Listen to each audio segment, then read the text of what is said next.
கிறிஸ்துவுக்குள் பிரியமானவர்களே, ஆண்டவர் இயேசு கிறிஸ்து நாமத்தினாலே உங்களை வாழ்த்துகிறேன். கர்த்தர் கிருபையாய் இந்த புதிய மாதத்தை காண கிருபை பாராட்டியிருக்கிறார். கர்த்தருக்கு ஸ்தோத்திரம், தேவனுக்கு மகிமையுண்டாகட்டும்.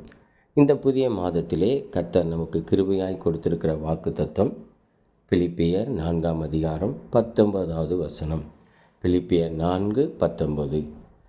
என் தேவன் தம்முடைய ஐஸ்வரியத்தின்படி உங்கள் குறைவை எல்லாம் கிறிஸ்து இயேசுக்குள் மகிமையிலே நிறைவாக்குவார். என்ன ஒரு அருமையான வாக்குத்தத்தம் பாருங்கள். கர்த்தர் நம்முடைய குறைவுகளை எல்லாம் கிறிஸ்து இயேசுக்குள் நிறைவாக்குவேன் என்று சொல்லி வாக்கு கொடுத்திருக்கிறார். ஒருவேளை இந்த வார்த்தையை கேட்குற நீங்கள் சுகம் என்கிற குறைவில் காணப்படலாம். பொருளாதாரம், வருமானம், ஒருவேளை குடும்பத்தில் இன்னும் கணவர் பிள்ளைகள் ரட்சிக்கப்படலை, அந்த ரட்சிப்பு என்கிற குறைவில் காணப்படலாம். ஆண்டவர் சொல்கிறார், உங்கள் குறைவுகளை எல்லாம் நிறைவாக்குவார். அப்படின்னா என்ன நிறைவை தருவான்? சுகம் என்கிற நிறைவை தருவான். வருமானம் நிறைவை தருவான். ரட்சிப்பு என்கிற நிறைவை தருவான். கர்த்தர் நம்மை ஆசீர்வதிப்பான். வாக்குத்தத்தம் கொடுத்தவர், வாக்கு மாறல், வார்த்தையில் உண்மையுள்ளவர். இந்த வார்த்தையை கேட்குற நீங்கள் ஒருவேளை வியாதி, பலவீனம், வருமான குறைவு, கடன் பிரச்சனை, இப்படி பல பிரச்சனையில் குறைவுகளோடு காணப்படலாம். நீங்கள் ஆண்டவர் இயேசுவை நம்புங்கள். ஆண்டவர் இயேசுவினிடத்தில் வாருங்கள். ஆண்டவர் உங்கள் குறைவுகளெல்லாம் நிறைவாக்குவார்.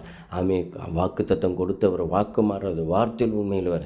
நிச்சயமாகவே இந்த புதிய மாதத்திலே, இந்த டிசம்பர் மாதத்திலே கர்த்தர் நம் குறைவுகளெல்லாம் நிறைவாக்கப் போகிறார். உங்களை ஆசீர்வதித்து அநேகருக்கு ஆசீர்வாதமாய் பயன்படுத்தப் போகிறார். விசேஷமாய் இந்த டிசம்பர் மாதத்தில் கிறிஸ்துவின் பிறப்பை நினைவு கூறுகிறோம்.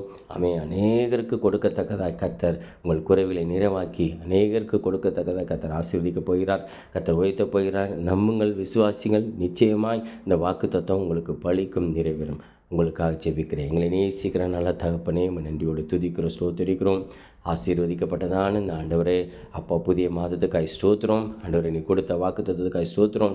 பிலிப்பியர் 4:19 படி ஆண்டவரே, எங்கள் குறைவுகளை எல்லாம் கிறிஸ்து இயேசுக்குள் மகிமையை நிறைவாக்கினதுக்காய் ஸ்தோத்திரம்ப்பா.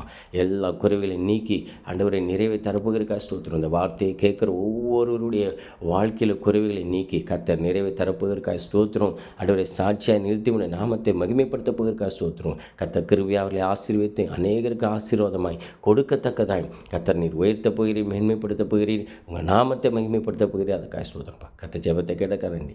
எல்லா துதி கன மகிமைக்கு ஸ்தோத்திரம். மீட்பர் ரட்சகருமாகிய இயேசு கிறிஸ்து நாமத்தில் ஜெபித்து ஜெயம் எடுக்கிற எங்கள் ஜீவனுள்ள பரிசுத்தமுள்ள நல்ல பிதாவே. ஆமேன், ஆமேன், ஆமேன். God bless you, God bless you, God bless you.